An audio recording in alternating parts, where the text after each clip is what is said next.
Hi friends, good morning. ಇವತ್ತು ನಮ್ಮ ಅಮ್ಮನ ಮನೆಯಿಂದನೇ ವ್ಲಾಗ್ ಸ್ಟಾರ್ಟ್ ಮಾಡಿದ್ದೀನಿ. ಇದೇ ನೋಡಿ ನಮ್ಮಮ್ಮ ಅವ್ರ ಮನೆ. ಇದು ಸ್ವಂತ ಮನೆ ಅಲ್ಲ, ರೆಂಟೆಡ್. ಯಾಕೆ ಇಲ್ಲಿದ್ದಾರೆ ಅಂದರೆ ಅಲ್ಲಿ ಅವ್ರದ್ದು ಸ್ವಂತ ಮನೆನ ಕಟ್ಸ್ಕೊತಾ ಇದ್ದಾರೆ. ಅಂದರೆ ಅವ್ರ ಪ್ಲ್ಯಾನ್ ಏನಂದರೆ ಇಲ್ಲೇ ಹತ್ತಿರ ಇದ್ದು ನೋಡ್ಕೊಳ್ತಾ ಇರಬೇಕಲ್ವ, ಹೆಂಗೆ ಮಾಡ್ತಾ ಇದ್ದಾರೆ ಕೆಲಸ, ಏನು ಕತೆ ಅಂತ. ಅದು ಅಲ್ಲದೆ ನಮ್ಮಪ್ಪ ಬೇರೆ ರಿಟೈರ್ಡ್ ಆಗಿದ್ದಾರಲ್ವ, ಸೊ ಇಲ್ಲಿಂದ ನೋಡ್ಕೊಳ್ಳೋಕ್ಕೂ ಅನುಕೂಲ ಇರುತ್ತೆ. ಅದು ಎಲ್ಲೋ ಬೇರೆ ಕಡೆ ಇದ್ದರೆ ಇಲ್ಲಿ ಕಟ್ತಾ ಇದ್ದರೆ ಬೆಳಗ್ಗೆಯಿಂದ ಸಂಜೆವರೆಗೂ ಇಲ್ಲೇ ಇರಬೇಕಾಗತ್ತೆ. ಹಾಗಾಗಿ ಕಷ್ಟ ಆಗತ್ತೆ ಅನ್ನೋದಕ್ಕೋಸ್ಕರ ಎಲ್ಲಿ ಕಟ್ತಾ ಇದ್ದಾರೋ ಅಲ್ಲೇ ಮನೆ ತೊಗೊಂಡಿದ್ದಾರೆ. ಸೊ ಇದು ಆ್ಯಕ್ಚುಲಿ ರೆಂಟ್ ಹೌಸ್. ಇದು ಅದು ಕನ್ಸ್ಟ್ರಕ್ಷನ್ ಎಲ್ಲ ಮುಗಿದ ಮೇಲೆ ಅಲ್ಲಿಗೆ ಶಿಫ್ಟ್ ಆಗಿಬಿಡ್ತಾರೆ. ನಿಮ್ಮ ಅಮ್ಮವ್ರು ಎಲ್ಲೇ ಹೋದ್ರೆ ಗಿಡ ಮಾತ್ರ ಬಿಡಲ್ಲ ನೋಡಿ, ಎಲ್ಲಿನೂ ಗಿಡ ಹಾಕ್ಬಿಟ್ಟಿದ್ದಾರೆ.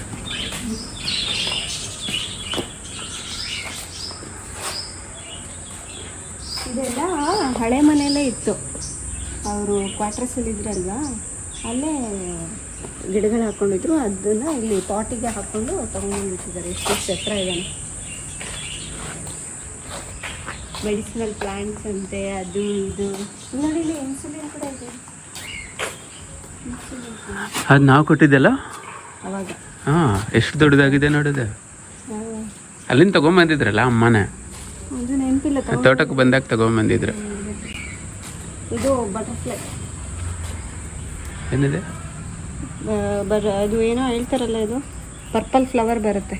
ಟೀ ಮಾಡ್ತಾರಲ್ಲ ಅದ ಬಟರ್ಫ್ಲೈ ಫ್ಲವರ್ ಅಂತ ಹೇಳ್ತಾರೆ. ಯಪ್ಪ, ಇಲ್ಲಿ ಬಿಸಿಲು ತಾಳಕ್ಕಾಗಲ್ಲ, ಸುರ್ರ ಅನ್ನುತ್ತೆ. ಇದು ರೋಸ್.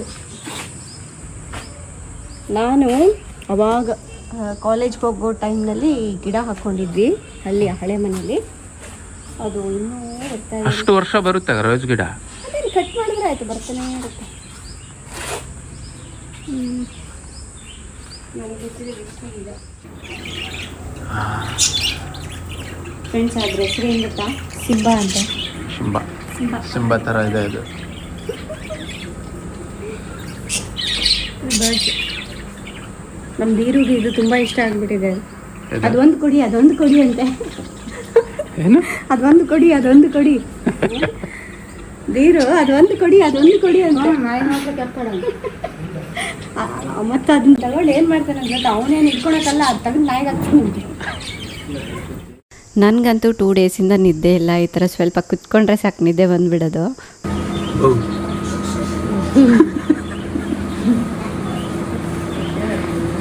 ಅಮ್ಮನ ಮನೆಗೆ ಬಂದರೆ ಫುಲ್ಲು ಟೆನ್ಷನ್ ಫ್ರೀ, ಅದಕ್ಕೆ ನಿದ್ದೆ ಮಾಡಿಬಿಡೋದು. ಇಲ್ಲ, ಅವ್ನು ಮಲಗಿದಾನ ಅಲ್ಲಿ.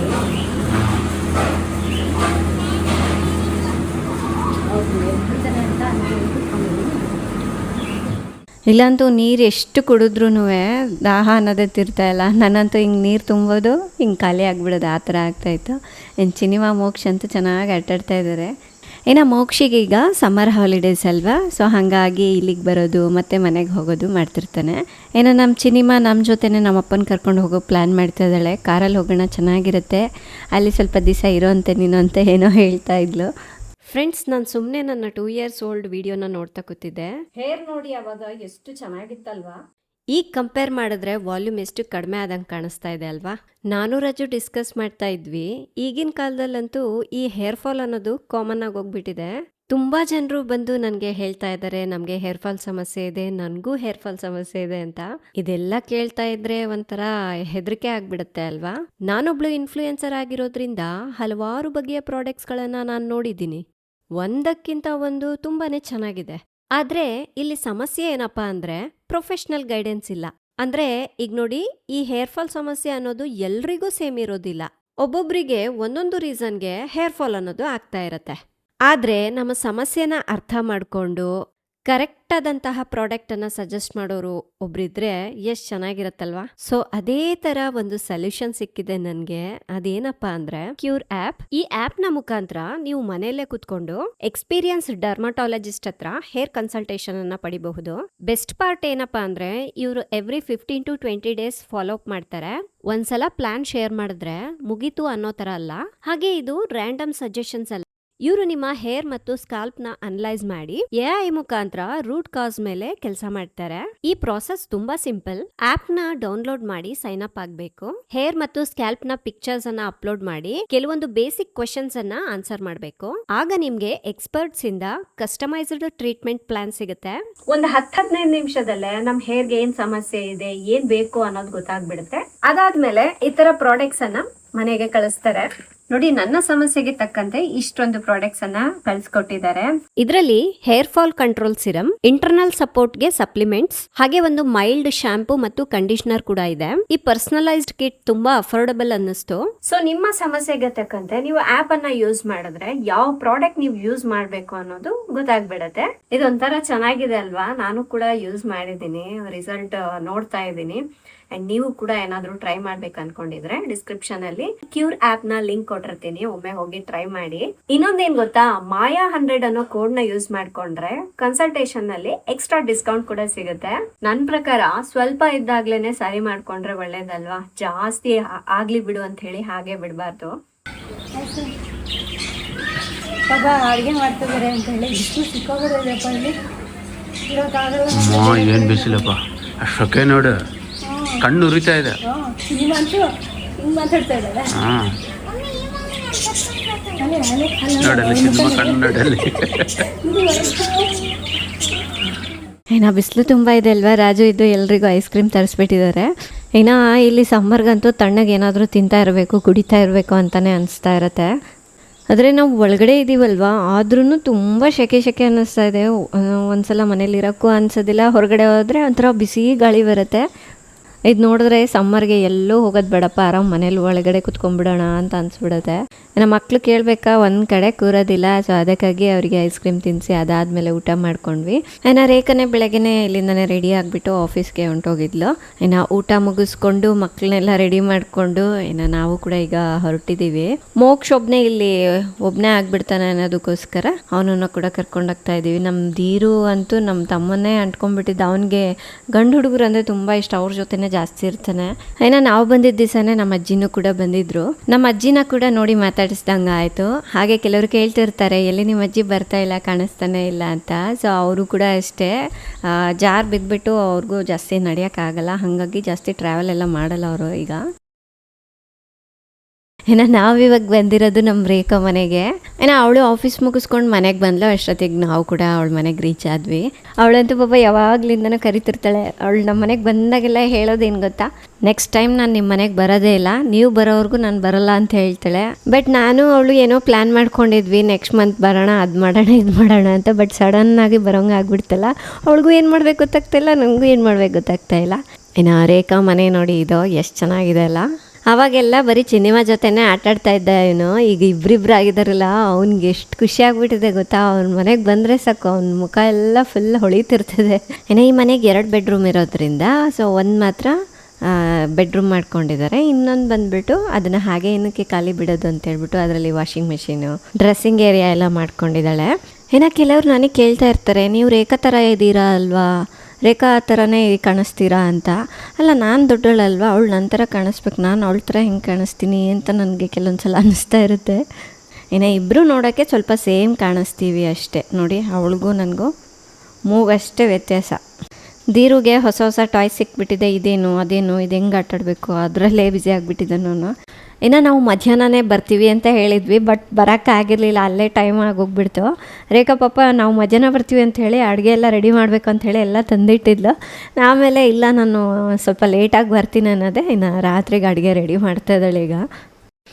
ಇನ್ನು ನಾವು ನೆಕ್ಸ್ಟ್ ಮಂತು ಮೀಟ್ ಆಗೋ ಪ್ಲ್ಯಾನ್ ಇತ್ತು. ಅಂದರೆ ಇಲ್ಲಿ ಬಂದುಬಿಟ್ಟು ಅಲ್ಲಿ ಹೋಗೋಣ ಇಲ್ಲಿ ಹೋಗೋಣ ಅಂತೇಳಿ ಎಲ್ಲ ಕಾಲಲ್ಲಿ ಮಾತಾಡ್ಕೊಂಡಿದ್ವಿ. ಬಟ್ ಈಗ ಸಡನ್ನಾಗಿ ಬಂದಿರೋದ್ರಿಂದ ಅವಳಿಗೂ ರಜೆ ಸಿಗಲ್ಲ, ಹಾಗಾಗಿ ನಾವು ಎಲ್ಲೂ ಹೋಗೋಕ್ಕಾಗಲ್ಲ. ಹಾಗಾಗಿ ನೈಟ್ ಇಲ್ಲೇ ಊಟ ಮಾಡಿಕೊಂಡು ಮತ್ತೆ ಅಮ್ಮನ ಮನೆಗೆ ಹೊರಡೋಣ ಅಂತೇಳಿ ಅಂದ್ಕೊಂಡಿದ್ದೀವಿ. ಇನ್ನು ನೆಕ್ಸ್ಟ್ ಡೇಯಿಂದ ಮತ್ತೆ ಈ ವ್ಲಾಗ್ನ ನಾನು ಕಂಟಿನ್ಯೂ ಮಾಡ್ತಾ ಇದ್ದೀನಿ. ಇನ್ನು ಬೆಳಗ್ಗೆನೇ ಎದ್ಬಿಟ್ಟು ಎಲ್ಲರೂ ಬ್ರೇಕ್ಫಾಸ್ಟ್ ಮಾಡ್ಕೊಂಡ್ವಿ. ರಾತ್ರಿಯೇ ಈ ಥರ ನಮ್ಮಮ್ಮ ತರಕಾರಿ ಎಲ್ಲ ಕಟ್ ಮಾಡಿ ಇಟ್ಟಿರ್ತಾರೆ. ನಾನು ನೈಟ್ ನೋಡಿ ಇದೇನಿದು ಇಷ್ಟೊಂದೆಲ್ಲ ಕಟ್ ಮಾಡಿಟ್ಟಾರ, ಆಯಿತಾ ವೇಸ್ಟ್ ಆಗಿದೆನಾ ಇದು ಅಂತ ಅಂದ್ಕೊಂಡೆ. ಇನ್ನು ಬೆಳಗ್ಗೆನೇ ಕೋಳಿಗಳಿಗೆ ಹಾಕ್ಕೊಳ್ಳಿಕ್ಕೆ ಅಂಥೇಳಿ ಇದೆಲ್ಲ ರೆಡಿ ಮಾಡ್ಕೊಂಡಿದ್ದಾರೆ. ಸೊ ಇವತ್ತು ನಾನು ನಮ್ಮಮ್ಮನ ಮನೆ ಟೂರ್ ಕೂಡ ತೋರಿಸ್ತೀನಿ ಬನ್ನಿ. ಅಂದರೆ ಕನ್ಸ್ಟ್ರಕ್ಷನ್ ಮಾಡ್ತಾ ಇದ್ದಾರಲ್ವ, ಆ ಮನೆನ ಕೂಡ ಹೇಗಿದೆ ಅಂತ ಕಂಪ್ಲೀಟಾಗಿ ತೋರಿಸ್ತೀನಿ. ನೋಡಿ ಕೋಳಿಗಳು ಎಷ್ಟೊಂದಿದೆ ಅಂತ. ಇಲ್ಲಿ ಒಂಥರ ಕೋಳಿಗಳಿಲ್ಲ, ಸುಮಾರಾಗಿ ಒಂದು 5-6 ಥರ ಕೋಳಿಗಳಿದೆ.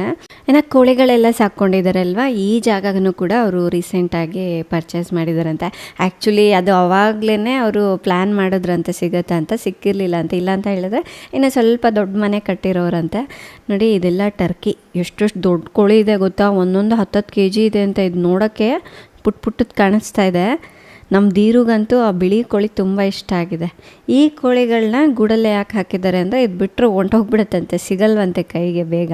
ಮತ್ತು ಸೌಂಡ್ ಕೂಡ ತುಂಬ ಜಾಸ್ತಿ ಮಾಡತ್ತಂತೆ, ಅದರ ಹೆಸರು ನನಗೆ ಗೊತ್ತಿಲ್ಲ. ನಮ್ಮ ಅಜ್ಜಿ ಏನೋ ಹೇಳ್ತಾ ಇದ್ರು, ಅದನ್ನು ಬೆಂಕಿ ಕೋಳಿ ಅಂತ ಕರೀತಾರೆ ಅಂತ. ಈ ಕೋಳಿಗೋಸ್ಕರ ನಾನು ಹುಡುಕ್ತಾ ಇದ್ದೀನಿ, ಅಂದರೆ ನಮ್ಮ ತೋಟದಲ್ಲಿ ಕೂಡ ಸಾಕ್ಕೊಳ್ಳೋಣ ಅಂತ. ಬಟ್ ನನಗೆ ಚಿಕ್ಕ ಮರಿಗಳಿಗೆ ಎಲ್ಲೂ ಸಿಗ್ತಾ ಇಲ್ಲ, ನೋಡ್ಬೇಕು ಎಲ್ಲಿ ಸಿಗುತ್ತೆ ಅಂತ.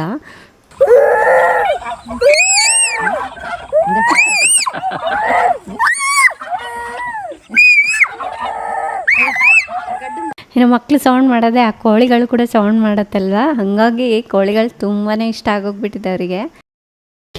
ಇನ್ನು ಅಮ್ಮ ಮನೆ ತೋರಿಸ್ತೀನಿ ಅಂತ ಹೇಳಿ ಕರ್ಕೊಂಡು ಬಂದಿದ್ದಾರೆ. ಬನ್ನಿ ಹೇಗಿದೆ ಅಂತ ನಿಮಗೂ ತೋರಿಸ್ಬಿಡ್ತೀನಿ. ಕೋಳಿ ಕುಯ್ಯಕ್ಕೆ ಕೋಳಿ ಕಟ್ ಮಾಡಕ್ಕೆ ಇದೇನಿಲ್ಲ ಅಂದರೂ ಇನ್ನೂ 1 year ಆಗುತ್ತೆ ಕಂಪ್ಲೀಟ್ ಆಗಲಿಕ್ಕೆ. ಇನ್ನು ಕನ್ಸ್ಟ್ರಕ್ಷನ್ದೆಲ್ಲ ನಮ್ಮಮ್ಮ ನಮ್ಮ ತಮ್ಮನೇ ಹತ್ತಿರ ಇದ್ದು ನೋಡ್ಕೊಳ್ತಾ ಇದ್ದಾರೆ. ಅಂದರೆ ಇವರಿಗೆ ಹೇಗೆ ಬೇಕೋ ಅದನ್ನೆಲ್ಲ ಡಿಸೈನ್ ಮಾಡಿಸೋದು, ಪ್ಲ್ಯಾನ್ ಮಾಡಿಸೋದು. ಪಾಪ ನಮ್ಮ ತಮ್ಮ ತುಂಬ ಟೈಮ್ ಇನ್ವೆಸ್ಟ್ ಮಾಡಿದ್ದಾನೆ, ಹಾಗಾಗಿ ಅವನು ಕನ್ಸ್ಟ್ರಕ್ಷನ್ ಬಗ್ಗೆ ತುಂಬ ತಿಳ್ಕೊಂಬಿಟ್ಟಿದ್ದಾನೆ. ಇನ್ನು ಹಾಲ್ ಎಂಟ್ರ್ ಆದಮೇಲೆ ಡೈನಿಂಗ್ ಏರಿಯಾ ಬರುತ್ತೆ, ಅದ್ರ ಪಕ್ಕನೇ ಇದು ಕಿಚನ್ನು. ನೋಡಿ ನಮ್ಮಮ್ಮ ಕಿಚನ್ ಸ್ವಲ್ಪ ದೊಡ್ಡದಾಗೆ ಬೇಕು ಅಂತೇಳಿ ಮಾಡಿಸ್ಕೊಂಡಿದ್ದಾರೆ. ಇದು ಸ್ಟೋರೇಜ್ಗಂತೆ, ಗ್ರೋಸರಿ ಎಲ್ಲ ಸ್ಟೋರ್ ಮಾಡಲಿಕ್ಕೆ ಅಂತ ಹೇಳಿಬಿಟ್ಟು ಒಂದು ಸ್ಟೋರೇಜ್ ಮಾಡಿಸ್ಕೊಂಡಿದ್ದಾರೆ. ಇನ್ನು ಈಗ ನಾವು ಒಳಗಡೆ ಏನು ಹೋಗ್ತಾ ಇದ್ದೀವಲ್ವ, ಸೊ ಅದು ಒಂದು ಬೆಡ್ರೂಮು. ಪಕ್ಕದಲ್ಲಿ ಇನ್ನೊಂದು ಬೆಡ್ರೂಮ್ ಇದೆ, 2 ಬೆಡ್ರೂಮ್ ಬರುತ್ತೆ ವಿತ್ ಅಟ್ಯಾಚ್ಡ್ ಬಾತ್ರೂಮು. ನಾನು ಮುಂಚೆನೇ ಹೇಳಿದ್ನಲ್ವ, ಅವರಿಗೆ ಆ ಜಾಗ ಮೊದಲೇ ಸಿಕ್ಕಿದ್ರೆ 3 BHK ಪ್ಲ್ಯಾನ್ ಮಾಡ್ತಾಯಿದ್ರಂತೆ. ಇನ್ನು ಇದರಲ್ಲೇ 3 ರೂಮ್ ಮಾಡಿಕೊಂಡ್ರೆ ತುಂಬ ಚಿಕ್ಕ ಚಿಕ್ಕ ರೂಮ್ಗಳು ಬಂದುಬಿಡುತ್ತೆ ಅಂಥೇಳಿ 2 ಮಾಡಿಸ್ಕೊಂಡಿದ್ದೀವಿ ಅಂತ ಹೇಳ್ತಾಯಿದ್ರು. ಇನ್ನು ಮೇಲ್ಗಡೆ ಸ್ಟೋರೇಜ್ಗೆಲ್ಲ ಮಾಡಿಸ್ಕೊಂಡಿದ್ದಾರೆ ಅಂತ. ಈ ಥರ ಚೆನ್ನಾಗಿದೆ ಅಲ್ವಾ, ಬೆಳಕು ಚೆನ್ನಾಗಿ ಬರುತ್ತೆ ಎಲ್ಲ ರೂಮ್ಗಳಲ್ಲೂ. ಇದಕ್ಕೂ ಅಟ್ಯಾಚ್ಡ್ ಬಾತ್ರೂಮ್ ಇದೆ. ಇನ್ನು ಕೆಳಗಡೆ ಒಂದು ಹಾಲು, ಒಂದು ಕಿಚನ್ನು, ಡೈನಿಂಗ್ ಏರಿಯಾ, 2 ಬೆಡ್ರೂಮ್ ಬರುತ್ತೆ ವಿತ್ ಅಟ್ಯಾಚ್ಡ್ ಬಾತ್ರೂಮು. ಇನ್ನು ಫಸ್ಟ್ ಬೆಡ್ರೂಮ್ ತೋರಿಸಿದ್ನಲ್ವ, ಅದ್ರ ಪಕ್ಕನೇ ಇದು ಮಾಸ್ಟರ್ ಬೆಡ್ರೂಮು. ಇನ್ನು ಅಮ್ಮ ಹೇಳ್ತಾಯಿದ್ರು ಇನ್ನೂ ಸುಮಾರು ಕೆಲಸಗಳಿದೆ, ಈಗ ಅಪ್ಪನಿಗೆ ಸ್ವಲ್ಪ ಹುಷಾರಿಲ್ಲಲ್ವ, ಹಾಗಾಗಿ ಸ್ವಲ್ಪ ಸ್ಟಾಪ್ ಮಾಡಿದ್ದೀವಿ. ಇನ್ನೊಂದು 2 ದಿವಸ ಆದಮೇಲೆ ಮತ್ತೆ ಶುರು ಮಾಡ್ಕೊಳ್ತೀವಿ ಎಲ್ಲ ಕೆಲಸನ ಅಂತ ಹೇಳ್ತಾಯಿದ್ರು. ಸೊ ಇದಿಷ್ಟು ಗ್ರೌಂಡ್ ಫ್ಲೋರ್ದು. ಇನ್ನು ಹೊರಗಡೆ ತೋರಿಸಿಲ್ಲ ನಿಮಗೆ. ಇಲ್ಲಿ ಹೊರಗಡೆ ಈ ಪಾತ್ರೆ ತೊಳಿಲಿಕ್ಕೆ ಅಂಥೇಳಿ ಮತ್ತು ವಾಷಿಂಗ್ ಮೆಷಿನ್ ಇಡಲಿಕ್ಕೆ ಅಂತ ಹೇಳಿಬಿಟ್ಟು ಯುಟಿಲಿಟಿ ಮಾಡಿಸ್ಕೊಂಡಿದ್ದಾರೆ. ಇನ್ನು ಮನೆ ಮುಂದೆ ನೋಡಿ ಈ ಥರ ಹಸಿರಾಗಿ ಎಷ್ಟು ಚೆನ್ನಾಗಿದೆ ಅಲ್ವಾ. ಅದಾದಮೇಲೆ ಈಗ ಫಸ್ಟ್ ಫ್ಲೋರಿಗೆ ಹೋಗ್ತಾ ಇದ್ದೀವಿ. ಇನ್ನು ಇಲ್ಲಿ ಮನೆ ಮುಂದೆ ಬಾಲ್ಕನಿ ಬರುತ್ತೆ ಒಂದು ದೊಡ್ಡದು. ಇನ್ನು ಆ ಕಡೆ ಎಲ್ಲ ಎಷ್ಟು ಗ್ರೀನ್ರಿ ಸಕ್ಕತ್ತಾಗಿದೆ ಅಲ್ಲ, ನೋಡ್ಲಿಕ್ಕೆ ತುಂಬ ಚೆನ್ನಾಗಿರುತ್ತೆ. ಎಲ್ಲ ಕನ್ಸ್ಟ್ರಕ್ಷನ್ ಆದಮೇಲೆ ಸೂಪರಾಗಿರುತ್ತೆ. ಇನ್ನು ಈ ಮನೆನ ರೆಂಟ್ ಪರ್ಪಸ್ಸಿಗೋಸ್ಕರ ಮಾಡ್ತಾ ಇದ್ದಾರೆ. ಸೇಮ್ ಇದು ಕೂಡ ಅಷ್ಟೇ, ಒಂದು ಹಾಲ್ ಬರುತ್ತೆ, ಅದ್ರ ಪಕ್ಕನೇ ಕಿಚನ್ ಇದೆ. ಈ ಥರ ಇದು ಎಷ್ಟು ಚೆನ್ನಾಗಿದೆ ಗೊತ್ತಾ, ನನಗೆ ಮೇಲ್ಗಡೆ ಮನೆ ತುಂಬ ಚೆನ್ನಾಗಿ ಅನ್ನಿಸ್ತು. ಯಾಕೆಂದರೆ ಇಲ್ಲಿ ವಿಂಡೋಯಿಂದ ಎಲ್ಲ ಸುತ್ತಲೂ ತೋಟಗಳು ಕಾಣಿಸುತ್ತಲ್ಲ, ಅದೊಂಥರ ಚೆನ್ನಾಗಿ ಅನಿಸುತ್ತೆ. ಮೇಲ್ಗಡೆ ಮನೆ ಇದ್ದರೆ ಇದೊಂದು ಅಡ್ವಾಂಟೇಜ್. ಇದು ಕಿಚನ್ ಪಕ್ಕದಲ್ಲಿ ಇನ್ನೊಂದು ಬೆಡ್ರೂಮ್ ಇದೆ. ಇನ್ನು ಇದಕ್ಕೆ ಅಟ್ಯಾಚ್ಡ್ ಬಾತ್ರೂಮ್ ಬಂದಿಲ್ಲ, ಬೆಡ್ರೂಮ್ ಪಕ್ಕದಲ್ಲಿ ಬಾತ್ರೂಮ್ ಬಂದಿದೆ. ನೋಡಿ ಇಲ್ಲೆಲ್ಲ ವಾಷಿಂಗ್ ಮೆಷಿನ್ ಎಲ್ಲ ಇಟ್ಕೊಳ್ಲಿಕ್ಕೆ ಮುಂದ್ಗಡೆ ಅಂತೇಳಿ ಮಾಡಿದ್ದಾರೆ. ಅದಾದಮೇಲೆ ಹಿಂಗೆ ಹೋದರೆ ಇನ್ನು ಮುಂದೆ ಹೋದರೆ ಇನ್ನೂ ಒಂದು ಮನೆ ಇದೆ. ಇನ್ನು ಕೆಳಗಡೆ ಉಳಿದಿರೋ ಜಾಗ ಎಲ್ಲ ಕಾಂಪೌಂಡ್ ಹಾಕ್ಕೊಂಡ್ಬಿಟ್ಟು ಸುತ್ತಲೂ ಗಿಡ ಹಾಕ್ಕೊಂಡ್ಬಿಡ್ತಾರಂತೆ. ಇನ್ನು ಈ ಮನೆಯೂ ಕೂಡ ರೆಂಟಿಗೆ ಬಿಡಬೇಕು ಅಂಥೇಳಿ ಮಾಡಿಸ್ಕೊಂಡಿದ್ದಾರೆ.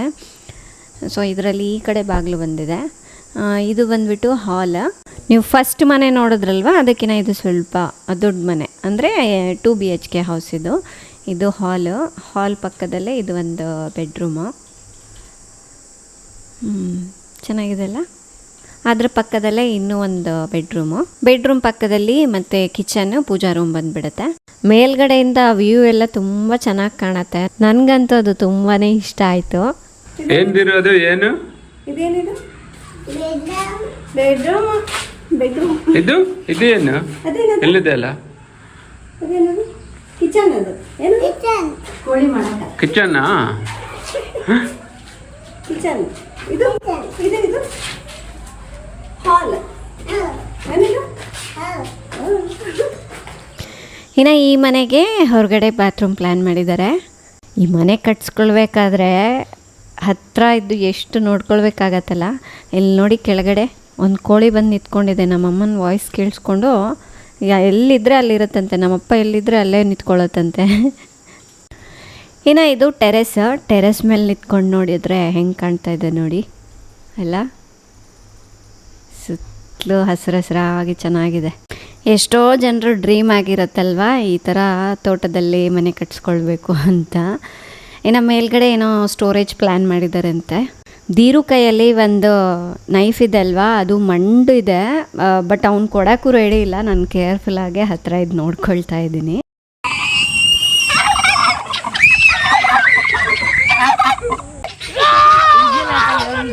ಹೆಂಗೆ ಹೆಂಗೆ ಹೆಂಗೆ ತಿರ್ಸೋದು? ಇನ್ನೊಂದ್ಸಲ ಹೆಂಗೆ ಹೆಂಗೆ